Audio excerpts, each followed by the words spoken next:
Hello and welcome back to Up the Villa podcast for our predicted lineup episode. The content is in full force from us, and I'm glad to say I'm joined by Ryan and Justin for our concept that we started last season. We absolutely loved it. We know you guys loved this concept as well. So we've tweaked it slightly.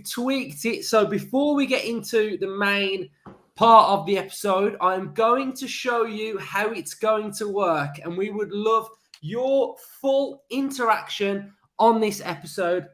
Ryan absolutely smashes his work on the website. The articles that come out, absolutely fantastic, and I would like to tie the podcast and the website together.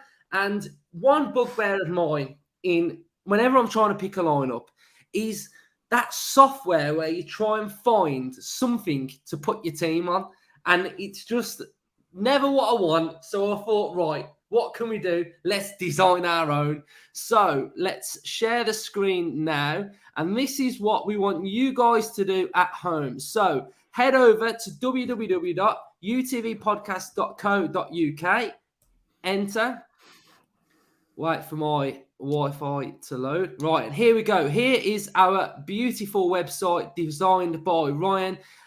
You can subscribe to the podcast if you're not already. So you'd click subscribe right there. And then here we've got all of our different features for the season ahead. All of the articles. So you want to go into this category here under Social Hub, and you're going to go on a lineup selector. So you're going to scroll down to the bottom. Here you have your lineup selector. You can click what formation you want to go with. And then in this category here, you'll have the player which you would like to select for each position.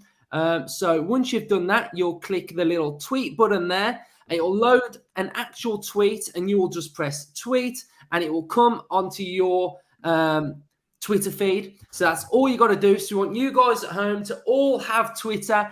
Share your teams. And we'd love to see your teams as well. So that is what we're going to be doing on Up the Villa podcast from now on. So there you go. We've designed our own feature fresh for you.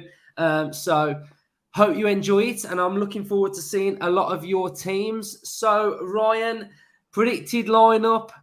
What are you looking for? What are you looking for in your Villa lineup then? Now we've seen pre-season. What are you after? Control, attacking, goals.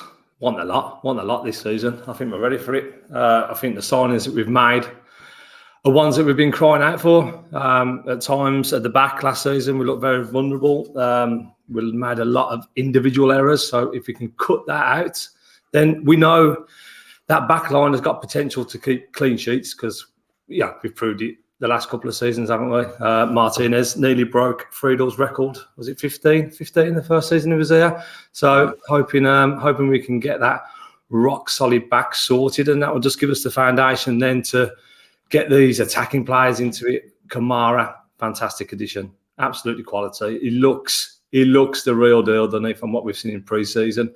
Everything that we've been crying out for, the way he reads the game, the way he controls the game, the way he's pinging the balls left, right and centre. It's been a joy to watch in pre-season. So hopefully he can adjust to the Premier League. There's a lot of pressure on him probably already. I know he's only 22 and this is his first season in this league. He's moved to a different country, but we're pinning a lot of high hopes on him, aren't we? So we just got to give him time to adjust, because from what I've seen in pre-season, he's like the missing link. And then we're just looking for everyone pretty much to improve on what they did last season. We've seen they've got potential. We've seen flashes of it game by game, but we need consistent performances now from the likes of Watkins, the likes of Ings, Buendia, Douglas Luiz, John McGinn, the captain now. So we need steady 7, 8, 9 out of 10s every week, don't we? So, that is what I'm looking for, consistency, because I'm a little bit nervous. Because... after the preview? Just come on. If Kamara gets injured, then we've sort of got like the same midfield as we did last season. I feel like it's a big season for Ramsey, even bigger than last season. That was his breakthrough season last year. His goal contributions was very, very good. And he's got to back it up again this season. There's even more pressure on him this season to replicate what he did last year. It's like when a promoted side gets promoted and then they do really well in the first season. Then it's sort of that second season syndrome. So really hoping that Ramsey can kick on and like I said, the rest of them to improve. So yeah, still excited, just a tingy little bit nervous, but I'm sure we're fine. I'm sure we'll be fine. I think it's really, really interesting. You know, I've been trying to look at the lineups over the course of every pre-season game and the little patterns of Bailey starting the first half, and the first half's looking really like a strong lineup. And then we had the last game against Rennes where some players that I thought would be there weren't even in Rennes. So that was a little bit interesting. And I think it's going to be super, super interesting to see what team Gerrard goes with, because it did sometimes feel like last season that he didn't really know his best team. So if everybody's fit, and I know Justin is a big advocate for saying that the subs and the bench and the squad's going to be heavily, heavily utilised, but that first team that we see against Bournemouth is going to be Gerrard's strongest team. So Justin, what are you sort of looking for? Yeah, I agree. I do think the squad, it's a squad game for us now. But obviously, you know, you can only play 11 players, and the first 11 that get put out on Saturday, you know, we want to see a massive impact immediately, don't we? We want that to be an absolutely banging first 45 minutes. Set the marker down early, set your standards high straight away off the bat. And anybody that's sitting on that bench wants to be looking at 11 thinking, geez, this is going to be hard to get in this team. And that's what the manager wants, isn't it? It was very telling that obviously the summer is where you do your main business, isn't it? And they chose two areas of the pitch to immediately improve. So a centre-half and a holding midfielder. I think that shows a lot of... It does seem now as well that there's not going to be a centre-forward coming in. So it shows that he's got a lot of confidence in our attacking players. So the problem was, and I do tend to agree with him, was in the back line. I think the centre-half struggled at times last season. And then the number 6 was, you know, we've been saying it for since we got promoted, haven't we? This is the 4th season now. That was the key area. And Kamara, if he can be the linchpin, just to hold it all together and to be a springboard to attack on and to help out in defence, drop back into the back three. So that was a real telling bit of business we did massively early. They obviously identified them a long time ago. They must have done the groundwork well, back into the season. They got into them early, got into their heads, spoke to them, and they've bought into the vision of what's happening now. So now it's up to them now to go out and perform and to kick us through the season. But yeah, can't wait for it. Very interesting first 11 it's going to be.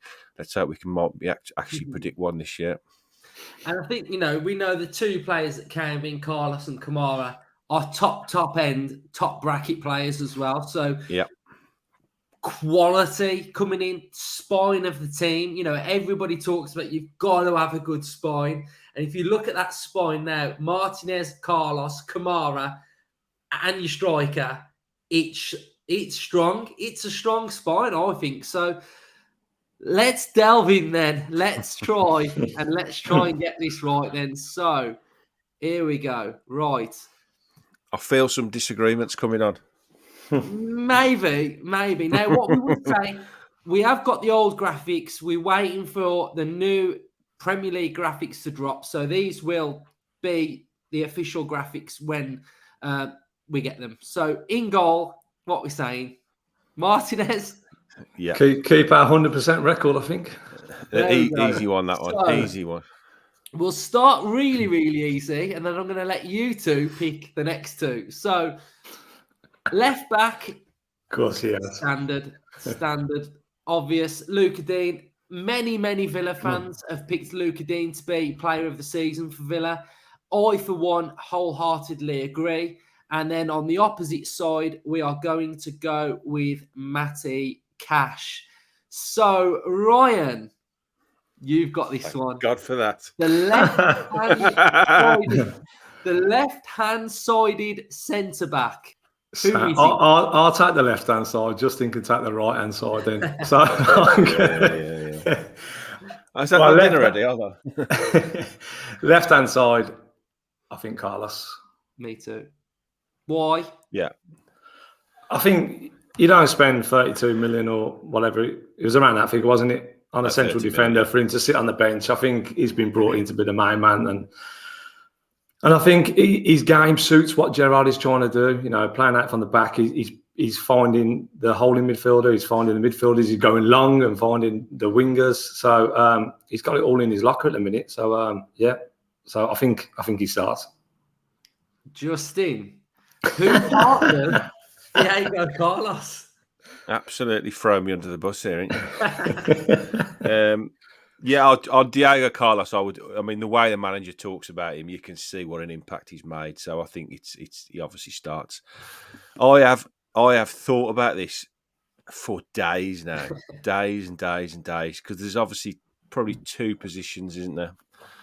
Yeah. Well, possibly three if you think the forwards. There's a midfield position up for grabs, and this is the big one, isn't it? I literally think you could toss a coin. You needed a three-sided coin here because I think any of them would come in and do a good job. I'm not convinced it's going to be Konsa, although he got the nod to go over to Rennes and play over there. For me, it is still between Chambers and Mings, and I've flip-flopped between the two of them for days and for hours and for weeks. And if I'm honest, I could argue for either of them. I think if Mings doesn't start, then it's another little bit of a kick in the teeth for him, isn't it? Because he's lost the captaincy, he's lost his England place. Now, if he loses his place in the first game of the season, that's another bit of a... So I could see an argument for Gerrard thinking, okay, you've reacted well to the news of losing the captaincy. You've been good around the training ground. You know, you're very professional. I've openly said that this is your chance now to concentrate on your game and to get your game back up to the highest level. So could it be a masterstroke to play him in the first game and say, right, I have got that confidence in you. I do think you're good enough to play in this team. You were my captain. You're still a big influence around the dressing room. People, you know, you're still well loved by everybody. So go and show me now. Go and prove to me that you are the man. So that's the way I was leaning. And I think I've talked myself into it. And I know that's going to be.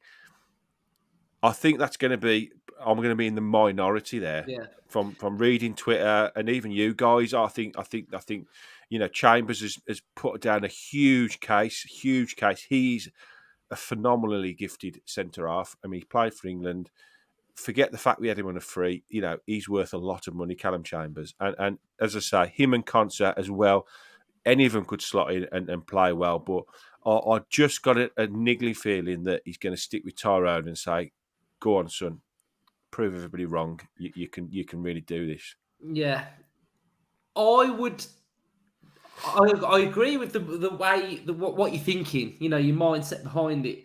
The other thing that I'm thinking why he might not go with Mings is that when we came up against Arsenal and he dropped Callum Chambers coming up against the team that he'd played for. Now, Mings is going to be coming up against Bournemouth, a side that he played for. I don't know whether that counts for anything, but... Yeah, I sort of see what you're saying. I'm just not sure on because they're two left-footed centre-backs as well, aren't they? Yes, yeah, there is that. It's whether he does want to keep the left foot, right foot. That is maybe a factor as well. And the fact that who we're playing as well, you know, we've said it a lot. We said it on the preview show that we've got a squad now where he can pick different teams against different opposition. So how he maybe perceives the Bournemouth threat as well, and what does he need to nullify that threat? You know, could Chambers as a more of a passing centre half alongside Carlos? You know, if we're going to have a lot of possession, would it make sense to play two centre halves that are very, very comfortable on the ball? We all know Mings' Achilles heel, he overplays or he holds onto the ball a little bit too long. So that, you know, there's a lot. It's a position where we ain't going to know till an hour before kick-off. And as I say, I could make a case for all of the other three players to play. I could really, but I think if I'm honest, I feel a bit sorry for Tyrone Mings. I love him as a man. I think he's been a good player for us. He's done wonderful things for our club, and I think he's one of the players I want to see have an absolutely smashing season this year. I'd love him to go. Do you think he could leave if he's not in this starting lineup? Don't think he'll leave this window. I don't think he'd leave this window, You don't but think? I think January, if things aren't going his way, then yeah, especially if he misses out on the England squad, because that'll be massive for him, wouldn't it? Yeah. I'm Right. sure Gerrard would have spoke to him. They must have had a deep conversation about, when the captaincy was retracted from him. If that's happening to you, you're going to be asking the gaffer, well, what's your plans for me then, gaffer? Because if I ain't going to be playing and there's a World Cup in November, then I probably want to move on, to be honest. So they must have given him some sort of reassurances. But like you say, you've got a case for all three, haven't you? Yeah, mate. Do you guys think that maybe he will change it game to game? Or your centre backs, historically, you got your best two, ain't you? And that partnership is fours, and you try and create that brick wall. But is the game moving on now where you will change them for each game? Because there's a lot of games, you just touched on it there with Callum Chambers, Southampton at home, where their front line ain't too pacey and not too big, and you're playing out from the back. And Chambers was terrific. His distribution is second to none. He's absolutely brilliant. So do you think we could change it game to game? I think what might happen is over the first say 10 games, we'll see maybe a lot of them getting game time because of the substitutions and everything. And I think after say a quarter of the season, I think in his head, Gerrard will have his best two centre halves. He'll know what his best back four is. He'll think, right, that's my strongest back four. And I think for the big games, the games where we desperately against the tougher teams, the top six, he'll play what he perceives to be his strongest back four. And then I think the others playing against the weaker sides in the Premier League will get minutes there. So I think we will see the evolution of his strongest team against like the Chelseas, the Man Cities, the Arsenals, the Liverpools. But I think that the others will get game time. Yeah. Right, let's move on then. Let's move on. So do you two? What do you think? Who would you pick, Luke? I'd go with Chambers, I think. Yeah, I thought you would. Yeah, I like the idea of a left foot, right foot, and I just think it. I just think from what I've seen in pre-season of all of the centre backs, I've been impressed with Carlos and Chambers the most. That's what I would say. I think Conser's come back from his injuries. He's played 2 games. So although he's been back training and all that business, he hasn't had the long pre-season, which some of them have had. So I would say he's not ready to start yet. So I think it's out of Carlos and Mings. I think that Rennes run out was a bit of a confidence booster for Conser coming back from injury. I think it was like, right, okay, you go over there and play in the sort of the nice friendly, and then there's literally a paper's width between, for me, Mings and Chambers. It's just who Gerrard fancies, I suppose. Yeah, he said some nice words about Conser, didn't he, throughout last season, and obviously he signed Chambers. So if he is going to cut Mings out, now's the time to do it because he's got no loyalty to him. This is a fresh start, his first season, and if he is going to cut him out, it's going to be now, isn't it? Yeah, and I think he'll say a lot if he's out. Yeah, definitely. So let's move on then to midfield. I think we can all agree. Boubacar Kamara. That's it. You pick that one. Yeah, you pick Kamara. I'll pick the next one because then I'll give one of you the next difficult one. Captain John McGinn will start this game. Gerrard has said that nobody's position is 100%. So even though you got the captaincy, but some of you will know I am a big John McGinn fan, and I always feel like with McGinn in the side, it's our strongest team. So I'm going McGinn. Ryan, now you touched on Ramsey. You touched on Ramsey's big season ahead. And I totally agree with you on this one. The fact that it's important now. I don't think it's important for me that Ramsey sort of gets more goals than last season or gets more assists. I want more consistency from Ramsey in his overall game. That's what I'm looking for this season. Because I did feel like at times last season, sometimes he was not in the game, went a bit missing at times. So I think I just want a little bit more of an all-rounded Ramsey, because this area of the pitch is where I feel like he's got Dougie Luiz burning behind him now. So, what do you think? Yeah, I agree. I think Ramsey, towards the end of the season, he looked a bit jaded. He looked like he needed a rest. But I quite backed Gerrard playing him through that. You know what I mean? We was comfortably in mid-table. And I just think it's good experience for this season to say, look, if you want to be a top Premier League player, you've got to be capable of playing 38 games to that consistent level that you just talked about, Luke. So, yeah, I think, though, for me, for this game, I'm plumping Louise. Really? Yeah, again, I just felt like the snippets. I haven't watched much of pre-season. I've seen bits of it, and the bits I've seen of Louise as well. He looked lively in that 8 position, and I think if you're offering him a contract, and he's still ain't signed as a, so I just think he might just give him a start in this one. And I don't know, he just adds that little bit of energy up front. He's a bit quicker, he's a bit more energetic. I've quite liked his performances. Yeah. To be fair, I mean, me and Justin did an episode after one of the games, and we were really impressed with Louise, weren't we, Justin? One of them. Yeah. He was driving through. I love it when he has that little bit of Brazilian swagger in the middle, and he's flicking it. And if I'm being honest, I would be gutted if Louise left, because there's plenty more to come from him at his age as well. So, I think, again, a little bit like the centre-back one, Ramsey or Louise, it's a tough call, isn't it? It could go either way, and you wouldn't be surprised, or you wouldn't be disheartened if one was in and one was out. So what are your thoughts on that, Justin? I am 100% Douglas Louise. I think it's now his time to show what he can do in that little bit further forward role. He's done the job for us last season in the 6. He did okay. I don't think he's a natural 6. I think he can play there. He can cover a position if you need him to, but his proper position is an 8.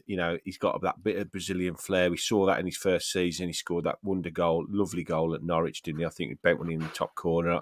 And I was at that point thinking, this is what we're going to see all the time from him. And I think that's gone out of his game a bit. Been able to get forward and especially with Coutinho as well in the team now. So he can have that bit of a link up with Coutinho. And this isn't. We ain't done him yet. Yeah, I know, but you know what I mean. He's got to be able to play a little bit closer to him and to have that bit more of a role to get forward and impact more in the final third, rather than having to worry all the time at the back. I mean, looking at them 3 there in the middle now, it's got a nice balance. It's got a really nice balanced look to it. You got Kamara holding, McGinn and Louise, very similar characters, small, stocky, get around the pitch a lot. Got a little bit about him as well, like a tackle, like to get in people's faces. And that's what you want from a midfield. You want a midfield to dominate the game. That's where you generally win a game. And with those 3 in there, I think it's a great little 3. And it's not a slight on Ramsey. And we've got to be a bit careful with Ramsey. He's still a kid. He had a phenomenal first season, so first real full season in the team. So we've got to be careful. I think Gerrard will be a bit careful and very aware of like a second season kind of thing where he might drop off. We did see it towards the end of last season when his performances dropped off a bit, but I think that was more fatigue and it was a long season. There was a lot going on. He's come away, he's refreshed now, he's ready to come back. And I think, to be honest, and I've said it about a million times in this pre-season, the 5 subs, what an impact sub he is to come off the bench. If one of the midfielders is looking a bit leggy with half an hour to go, he's full of running, isn't he? Yeah. And a young kid like that who had such a good season last year, scored loads of goals, got a few assists, really wants to step up a level next year, he'll be coming off that bench raring to go when he'll be wanting to get into everybody thinking, I want to get in this team. This is how I've got to do it. That's how I'll do it. So put me on that pitch. I'm ready to go whenever you need me, and I'm going to show you. So, yeah, Louise for me. Cool. Right. I'll go next easy one, I think. Leon Bailey, fantastic pre-season. Banging form, looks revitalised, energised, the belief's there, the hunger's there, everything that you would want.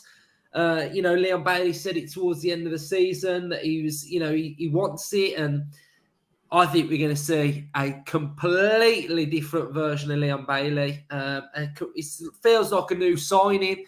We've only just scratched the surface. with Leon Bailey. So, yeah, Bailey for me. Where's Justin gone? Ryan, who is behind the striker? Gonna go Coutinho. It's gotta be, ain't it? It's Yeah. Coutinho. Justin's dipping off before the Ings and Watkins debate, or Archer. He's done one. But yeah, fully agree with you for Bailey. Excited to see what he can offer now. You know, he come back pre-season early, didn't he? Big words as well, man. Big words, big statement. And you know, during pre-season, he has backed it up. And now it's time for the little magician to shine as well alongside them. And you know, look at that South American spine there going straight through that team with Luis, Carlos, Martinez, Coutinho. It's, you know, some good link ups there. And yeah, Bailey just brings that electricity and spark, doesn't he? So hopefully he can replicate his pre-season form and bring it into the season. Here we go then. Here we go. The main event. The one that divides the whole fan base is the forward. I'm picking the forward. And I'm going to back him. I'm going with... Keenan Davies. Keenan. Hold on, where is it? My eyesight's gone. Here we go. Ollie Watkins. Ollie Watkins is my striker for this game because I love the fact that he went away and he thought of what he needed to improve his game was his finishing. Albeit in pre-season, he missed that one-on-one. The last game against Rennes, bit of a mixed bag, weren't it? But there's a player there. And I know a lot of you that are listening and watching will be saying he misses too many chances, that you're not having it, you're not having him. But I think we've just got to get behind him and give him and give him this part of the season, because if he gets a goal against Bournemouth, if he gets on a run, I think his confidence is key. So I'm really, really backing him and I'm really rooting for him. And I've picked him to get a brace in this game. And I just hope he can do it, because I really, really like Ollie Watkins. And I'm not saying that, you know, if it doesn't work out, we've got Danny Ings. I back Danny Ings. We know he's going to have a real good season as well. We had Stephen Ward on and he was saying he's fired up. We've got Cameron Archer that's going to be coming on the bench. I think them three strikers, if they can get in and amongst the goals, I think it's going to be really good. So for me, I'm going Ollie Watkins. We know that the whole fan base has been saying we need a striker, we need a striker. I've not been buying it this window. I've not been buying that we're in the market for a striker, simply because we've got three, and we've got three that have... I'm not saying Watkins has proven he can score goals, because he's got, like 25? So he can score goals. We know Ings has got however many goals in his career as well. But I don't know why I'm backing Watkins. Justin? Yeah, I think I am as well. I think, to be honest, I think this Bournemouth game suits Ollie Watkins. I think we want to be quick on the break. I think we want to stretch him. We want to get around the back of him. And I think Ollie's your man for that. And you got Danny Ings come off the bench if things aren't going well for him. I'll back him to get a goal and back him to score at least one on Saturday. And I'll back him to start the season well. And I really hope he's another one like Mings that I just really want to have a really good season. I really do. I hope he... I don't want to say I hope he shuts people up, because that sounds like that he's got something to prove, and he hasn't really. His finishing isn't top level, but it's not terrible. You read some of the comments, you think he's woeful, and he's not. He's got to improve. We know he's got to improve, and he knows he's got to improve. Otherwise, he wouldn't have done this extra training, wouldn't he? So it's something he knows he's got to work on to reach the elite level. He's at the top level, but he wants to get to the elite level now, and that takes a lot of effort, and he's obviously prepared to put that in. So he's our player. He's done really well for us. Let's back him. Let's give him the support he wants to take the next level up. Let's not get, it's not, Villa Park, Everton. We don't want, if he misses a first chance in first 10, we don't want the whole stadium. Oh God, here we go, and the murmurings to start. Why can't we just go? Come on, Ollie. Come on, next one. Yeah, if it goes on for weeks and months and he scores 5 goals next season, we all know what's going to happen, don't we? That it's going to happen. But if he scores 20 goals next season, that's shut everyone up, hasn't it? And he's more than capable of doing that, in my I opinion. mean, how So, many did he get last year? He got double figures, didn't he? Yeah, he got double 10, figures. 10 in And I the mean, league, yeah. we were absolutely woeful. The, So the thing is, with them three strikers, they can all finish. They can all score goals. They're all quite capable. I include Archer as well. Yeah, They're all quite capable of going on a goal streak. But the main thing is, we got to feed them. Do you know what I mean? We've got to be supplying these guys with chances, and that's something that they haven't really had a load up in pre-season, have we? We haven't created chance after chance. So we've got the midfield and the fullbacks have got to be the supply line and get the balls into these guys so they can get in and amongst the goals. Because I fully back Watkins as well. Yeah. He's a confidence player. Look when he burst onto the scene, he had that link up with Grealish and Barkley. You know what I mean? He was on fire. Whenever we used to call him the fox in the box, because every time it went in the box, he was on the end of it. Them hat-trick against Liverpool, the couple at Arsenal. So we just need to get a good link up with him and get him on the same wavelength as Coutinho, as Bailey, and I'm sure the goals will come. Definitely. Right. Just quickly, just before you finish, just look at that team we've just picked. 3 years ago, when we got promoted, and if I'd have put that in front of you and said, that's our team in 3 years' time, start of the season, you'd have gone, okay, I'm happy with that. So let's be happy with what we got and let's back them all the way. 110%. So come Saturday, the lineup will look nothing like this. Yeah. And Gerrard will completely go with something totally different. I just want to quickly show you what Ryan's created here, because it is absolutely fantastic. And some of you will know Hannah on our podcast as well. She's not been on this week, but she's a massive, massive part of the podcast. But this is where it all started for Hannah and for herself on the podcast. It's her written work. And I've got to say, Hannah, articulately, if that's a word, is absolutely fantastic. Her articles are top quality. And they're an absolute joy to watch, to read, sorry. So if any of you have time, go on this website and check out some of the articles, because it's absolutely fantastic. Everything on here is done by an Aston Villa football fan. So there's plenty of features. The social hub is where you will get your lineup predictor as well. So and Ryan, do you want to add anything, because this is your little baby? Yeah, there's so much content going to be coming out. So many people want to get involved. There's plenty of build up. So if you're hungry for more content, please come over and get involved. We've got like team news and predicted lineup that's going to merge with this podcast. You've got the match previews. There's a young lad, Ellis. He speaks to the opposition, gets their thoughts on the game, does a little bit of a focus on the manager or their top player. So plenty going on pre-match.